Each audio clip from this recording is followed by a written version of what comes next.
Salut, c'est Abigail de Voyages au naturel et je suis ici au Parlement européen pour parler des élections européennes qui auront lieu très prochainement le 6 et 9 juin.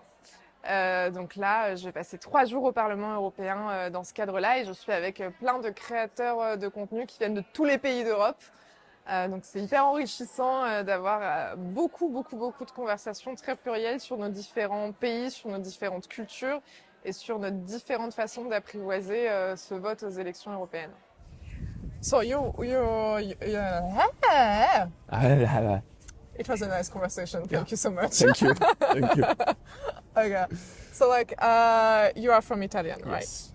And you work for media, for Italian media. As well, yes. What do you think about what happened over there? And especially yesterday we had such a nice conversation about mental health and about how taboo it is. What do you think about mental health in your country, in Italy? In my country, especially in some parts, it's still very stigmatized. It's still there is a big taboo on it. You know, it's like going to a psychologist means you're a crazy person. But I'm happy to see that especially our generation is getting more aware of the effects of therapy, like all the good things about therapy, and leaving this taboo behind. But I see that it's not easy. You know, I remember when I told my parents, the first time I told my parents I was going to therapy,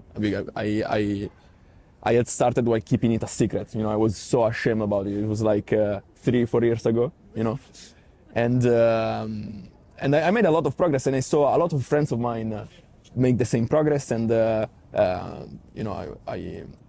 work a lot with high school students, and you see that they are much more aware than I was when I was their age, you know, and I think it's a great thing, but it's still especially in the southern part. It's not a racist thing to say, but in the southern part they are little more close mentally, you know, close-minded. Close-minded. Thank you, not close mentally. They're a little bit close-minded, and they feel the peer pressure and the pressure from their elders. You know, that kids our age don't go to therapy because they're afraid. It's not even ashamed. It's more afraid, and I think that's sad, you know, because they don't know what they're missing out on. Yeah, the thing that I'm a little bit criticize, it's I think we think that it's just individual problems, you know, if you have a depression or if you do a burnout or if you're it's just a problem of one person, but it's not a collective things. You know, it has, it's just individual history. But I think, in my point of view, that we don't see how huge it is. And I have something in politics. You heard a lot about big cause like ecologic, feminism, LGBTQ right, so much things, but mental health, it's almost never here. Nobody talk about the impact of mental health. Nobody talk about, but if you have a bad mental health, how you can be involved in politics? Because if you are really, I don't know, our world today, but tell me what you think. But our world today, especially as young people, we see we had the pandemic, we have the war, we have the global warming, and more you know about that, more you become anxiety and maybe kind of depressed, and maybe you just stay away from that because it's hurting too much your mental health and everything. Do you see the link between Absolutely. Mental health and politics? Yeah, absolutely. Yes, because if I'm anxious and I want, I see in myself as well, and I'll evolve on that later, but it's if I got anxiety and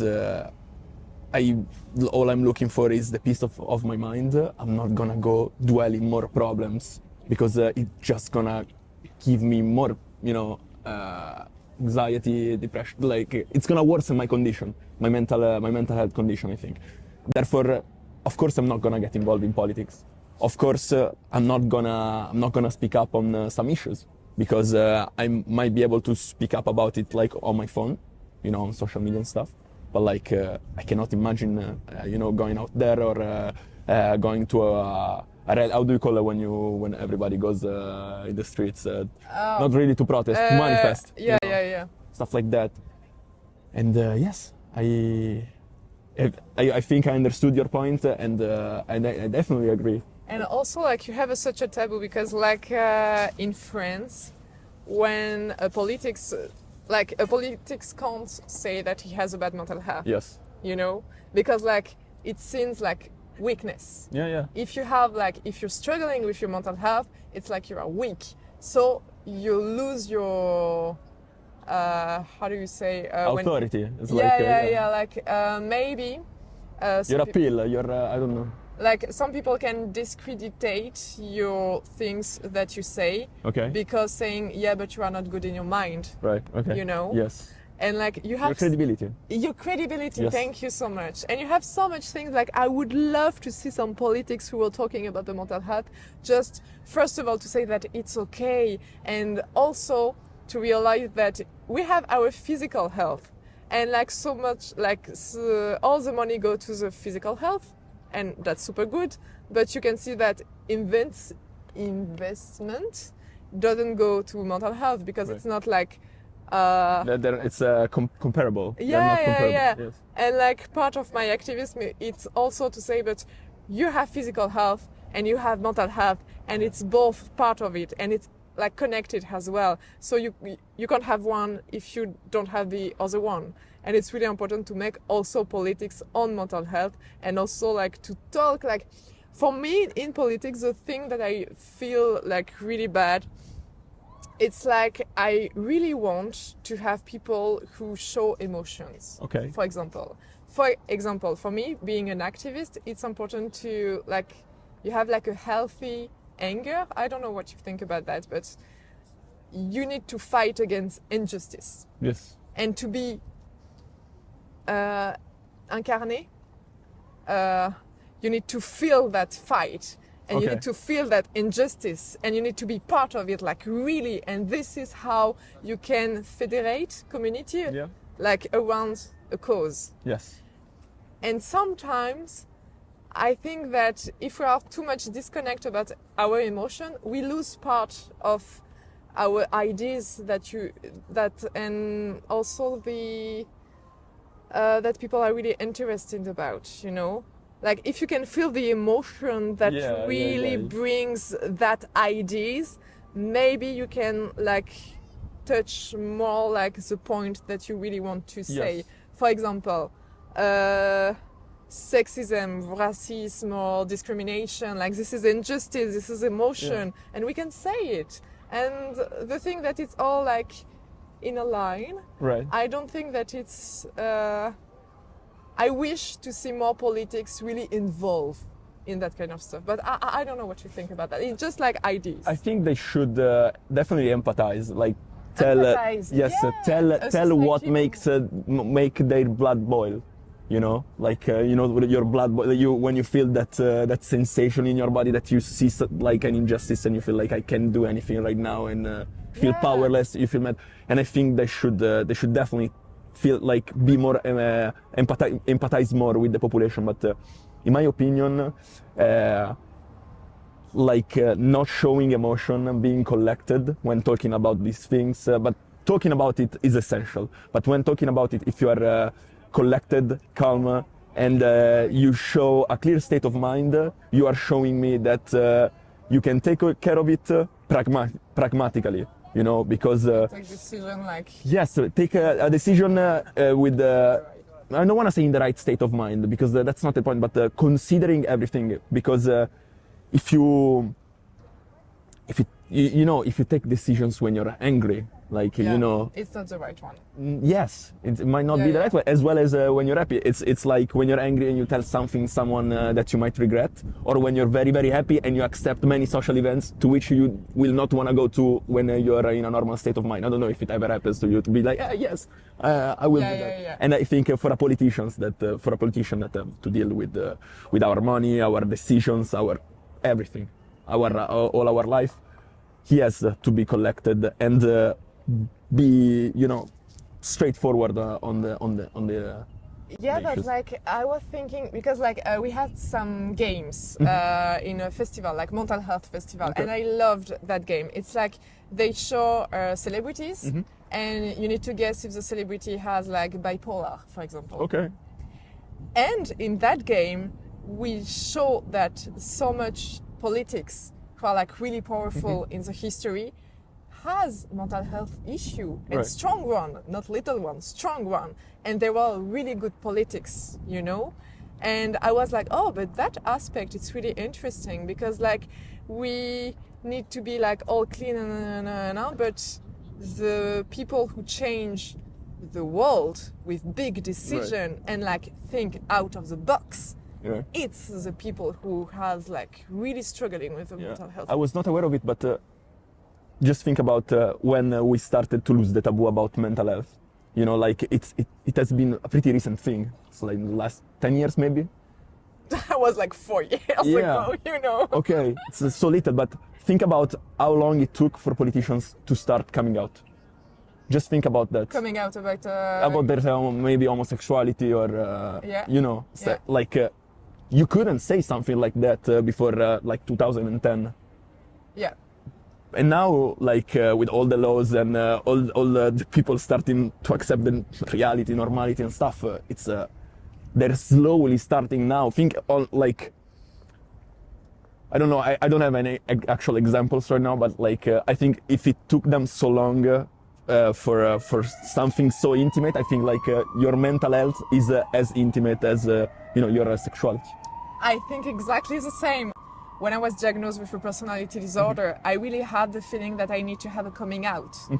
And I was like, but I am a lesbian, and it's the second time that I did, like I have a double coming out to do. Okay.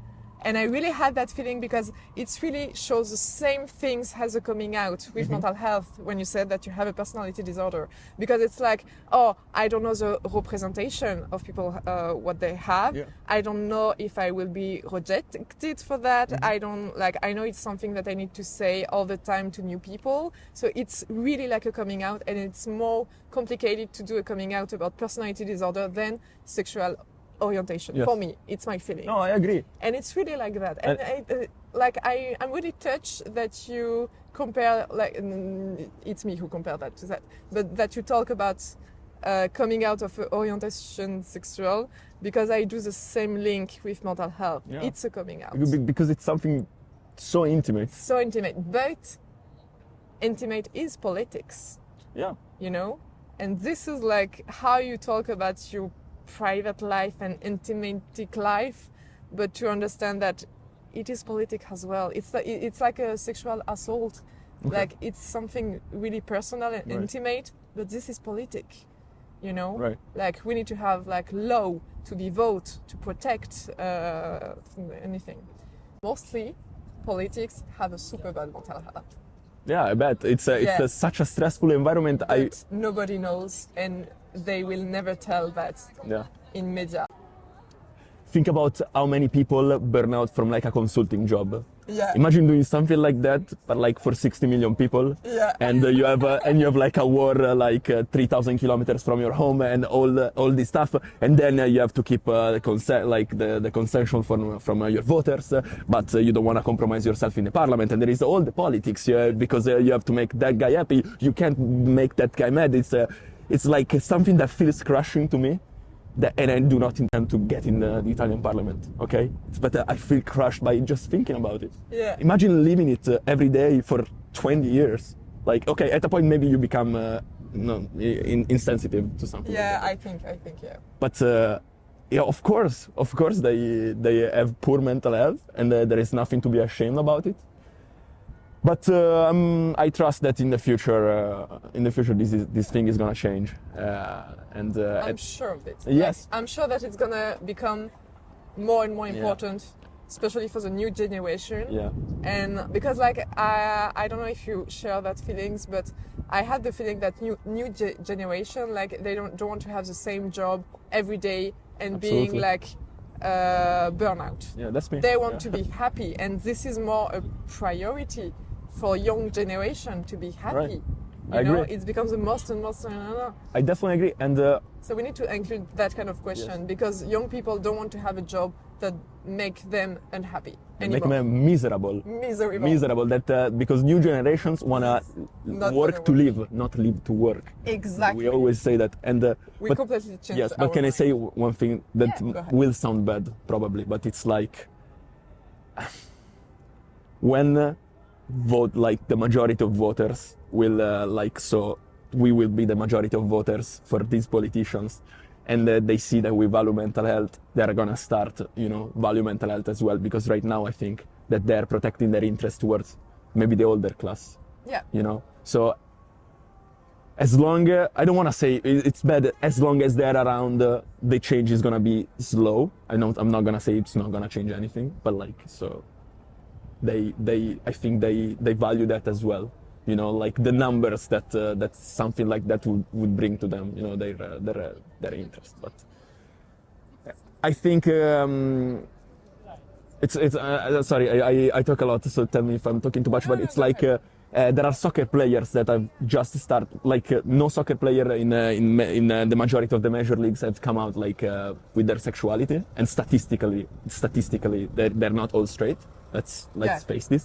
But many are starting to talk about their depression, their bad mental health state. But and I think that's gonna sensibilize older generation, newer generations, everyone. But they were so bashed on social media, you're rich, you cannot be depressed.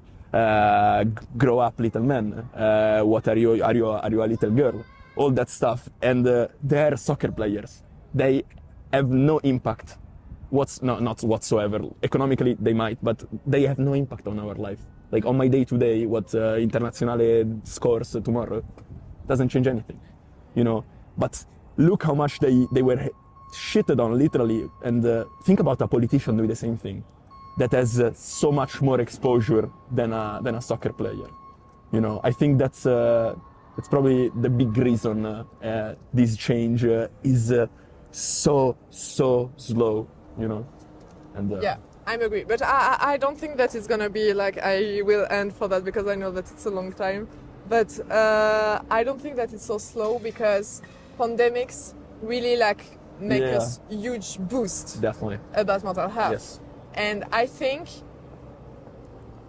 I know that it's bad to say that, but I think that more we're gonna to at some point big changing happen with big crises. Okay. And I think at some point we're gonna have such a big crisis with our mind that it's gonna huge boost for make the problem on the table. Pandemic make a huge boost about realization of mental health. And so I don't think that it's gonna be slow. Okay. Hard to say that. But we need to have a huge things to say, okay, it's not going to work. And pandemic was one of them. Yes, I think. Definitely agree. And I hope for the best as well. I hope for the best as well. I think.